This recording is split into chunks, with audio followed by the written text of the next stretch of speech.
So, hi guys, Tim here, doing another military history video for you today, and this time will be on the origins of the rifle regiments in the British Army, which they've basically been around for at least 250 odd years plus. So, this video basically covers altogether general riflemen from the late 1700s, 1800s, and mainly focuses on the men of the 60th Regiment Foot, later on the King's Rifle Corps, and more famous brother, or cousin really, the Rifles, the 95th Regiment of Foot, and yeah, or later on the Rifle Brigade. So the origins of kind of the basics of riflemen and skirmishes, and not regiments as such, because regiments would come later, but the riflemen as such was when during the 1780s, during the American Revolutionary War, American War of Independence, in the 1780s, American mercenaries who had joined the American side and was to fight with the on the American side, brought over, because they didn't really have any proper American proper military issued muskets like the 1777 Charleville model musket. So they brought over, because most Germans at the time, or Germans coming from that area, were farmers, so they would bring their hunting rifles. And just a little side note, they were called Jägers. Jäger means hunter, so they're Jägers. Not specifically Jägers themselves, but they were German mercenaries, militia, kind of volunteers, volunteering for the American colours on the American side of the war against Britain. And they would bring along, as I say, hunting rifles, which they used rifling. That was the very first time rifling was first ever used on a battlefield. And these basically German mercenaries used their hunting rifles, which they would normally use to shoot deer with, or other cattle at the time, to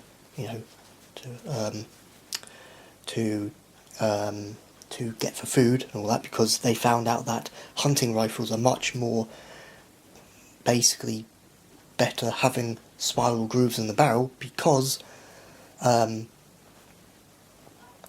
originally they thought that having spiral grooves in the barrel, cut in the barrel, will reduce the residue of the powder and clean out fouling of each shot. Instead of the barrel having black powder sticking to the muzzle, it would go into the little cracks and crevices of the rifling, the spiral grooves, and clean it out, basically. Basically muck out the fouling. That's what rifling was originally intended for, originally produced and fitted into muzzles of hunting weapons, generally muskets, but hunting weapons, for mainly the European armies, so Germany, does that. But yeah, so as I say, so the German mercenaries, basically, they had a similar skirmish tactic to the later on British rifle regiments of the Napoleonic Wars, but of course it wasn't as regimented in such a way. They would mainly just go up in kind of apple orchards, nearby apple orchards, and climb up the trees and fire down on the British Army. It wasn't as specific as later on you'll get the drill of the 95th Regiment of Foot later on doing their tactics. But yeah, the German mercenaries have a better idea than just standing in one long line having a volley.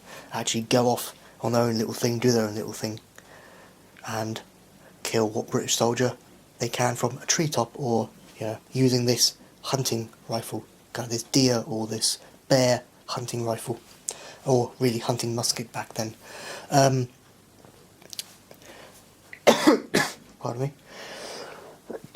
But yeah, And as I said, rifling was originally intended for clearing out fouling from each shot of black powder residue, that thing.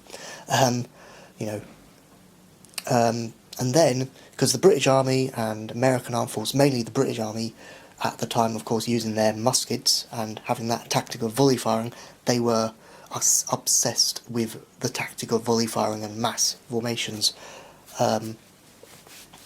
Mass men firing a big volley, and this new rifling in a bore of a musket was submitted designs to them, and they basically rejected it. They thought it was too, it was not the British Army military sort of way. It's hunting and other little commercial things, civilian things, things like that for joy. So they're thinking, oh, I don't really like it. But the German mercenaries on the American side during the 1780s really actually enjoyed it, because they found the rifle to be much more sturdy, and as I say, when you're trying much more accurate, because they were hunting rifles. They're used for fast-moving animals, so you had to be accurate when firing.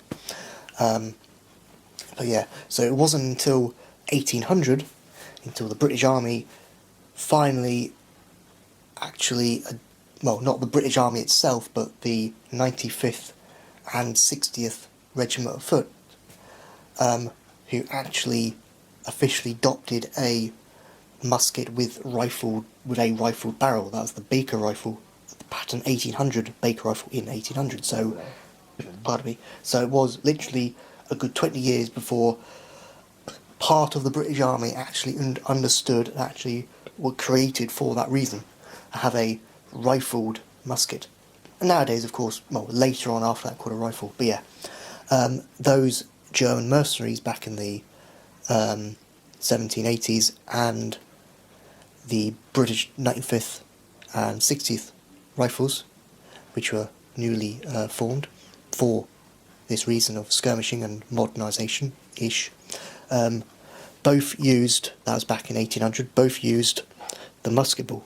Of course, it's more remembered for a smoothbore, marble down the tube musket, like a Brown Bess or any other smoothbore musket, for this little lead ball to rattle down the tube and just basically swerve off and sometimes miss or sometimes wound the guy. But then when the British Army, when the rifle regiments, the Napoleonic Wars, as I said, the 95th and the 60th Rifles, Regiment of Foot, used that rifling to great effect. It was actually, if I don't recall the actual yardage which was used at the time, but in a guy called Thomas Plunkett from the 95th Rifles, back in 1807, actually fired his own Baker rifle to prove how accurate it was, to other men at a French officer on the other side of a long canal, basically fast-flowing river, at a good, I would say roughly a good 800 yards, even can be roughly 1,000 yards, round about 1,000 yards. And they were very impressed. And just to be more cocky, he did it again to prove that he actually did it, because when a French medic came to that French officer's aid, he fired at him, and he got that French medic as he was basically running to that French officer's aid, who Thomas Plunkett had shot, again at his same rate, same yard, roughly 1,000 yards, 800 to 1,000 yards roughly. But yeah, and then of course the land pattern musket, or the Brown Bess, the smoothbore musket, was still being used right through up until officially 1853. The British Army had then modernised their weaponry to actually accept and start arming their officially their British Army, main British Army, with rifled weaponry, and basically the devastation starts there. So yeah, thanks for watching, guys.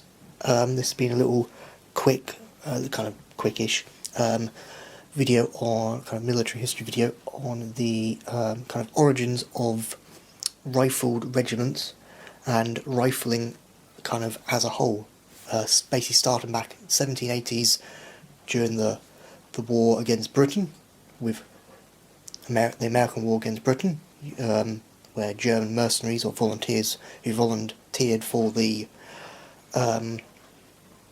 American side took their own weapons, which was hunting rifles, over to to be used, and they had rifling in it. But of course, for the British sake, it was a good 20 odd years until rifle regiments actually started up and used rifling, and then it was another, so many years until the 1850s came along, when the main British Army started using rifled muskets, the P53 Enfield. And also, a little side note: the reason why the 95th and the 60th rifles both wore modern green uniforms is because King George, I think it was King George the Second, I believe. Correct me if I'm wrong. King George the Second. King George II. He was a Hanoverian, so basically his ancestry dates back, kind of him as well, part German. And the German Jaegers at the time, the special German regiments, the Jaegers, wore green. So they thought that, this new rifle regiment would wear green, the same as the German Jaegers or hunters. But yeah, also started with, guerrilla warfare fighting, which still is primarily used today. So, thanks for watching, guys. Have a good one, and see you next video.